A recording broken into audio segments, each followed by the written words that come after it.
about the economy and about jobs. We have two CEOs on stage right now. Ms. Fiorina, you were CEO of Hewlett-Packard.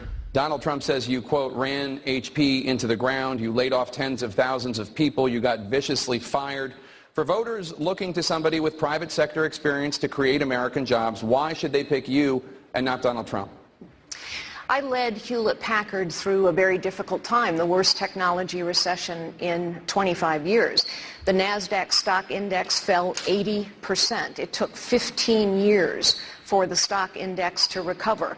We had very strong competitors who literally went out of business and lost all of their jobs in the process. Despite those difficult times, we doubled the size of the company. We quadrupled its top-line growth rate. We quadrupled its cash flow. We tripled its rate of innovation.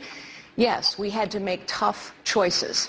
And in doing so, we saved 80,000 jobs, went on to grow to 160,000 jobs, and now Hewlett-Packard is almost 300,000 jobs. We went from lagging behind to leading in every product category and every market segment. We must lead in this nation again, and some tough calls are going to be required. But as for the firing, I have been very honest about this from the day it happened. When you challenge the status quo, you make enemies. I made a few. Steve Jobs told me that when he called me the day I was fired to say, hey, been there, done that twice. It's also true that the man that led my firing, Tom Perkins, just took out a full-page ad in the New York Times to say he was wrong, I was right, I was a terrific CEO, the board was dysfunctional, and he thinks I will make a magnificent president of the United States. Well, Mr. Trump, why would you be better at creating jobs than Carly Fiorina? Well, let me just explain. The head of the Yale Business School, Jeffrey Sonnenfeld, wrote a paper recently, one of the worst tenures for a CEO that he has ever seen, ranked one of the top 20 in the history of business. The company is a disaster and continues to be a disaster. They still haven't recovered. In fact, today on the front page of the Wall Street Journal, they fired another 25 or 30,000 people, saying we still haven't recovered from the catastrophe. When Carly says the revenues went up, that's because she bought Compaq. It was a terrible deal, and it really led to the destruction of the company. Now, one other company before that was Lucent. Carly was at Lucent before that. And Lucent turned out to be a catastrophe also. So I only say this. She can't run any of my companies. That I can tell you. Ms. Fiorina, I want to give you a chance to respond. Jeffrey Sonnenfeld is a well-known Clintonite and honestly had it out for me from the moment that I arrived at Hewlett-Packard. But honestly, Mr. Trump, I find it quite rich that you would talk about this. You know, there are a lot of us Americans who believe that we are going to have trouble someday paying back the interest on our debt because politicians have run up mountains of debt using other people's money. That is, in fact, precisely the way you ran your casinos. You ran up mountains of debt as well as losses using other people's money, and you were forced to file for bankruptcy not once, I never filed not for twice, bankruptcy. 4 times, a record 4 times. Why should we trust you to manage the finances of this nation any differently than you manage the finances of your casinos? Carly, Mr. Trump. I made over $10 billion. I had a casino company. Caesars just filed for bankruptcy.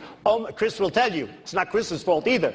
But almost everybody in Atlantic City is either in trouble or filed for maybe I'll blame Chris. Well, but Atlantic City is a disaster. Wait a minute, Carly. Wait. I'll let you speak.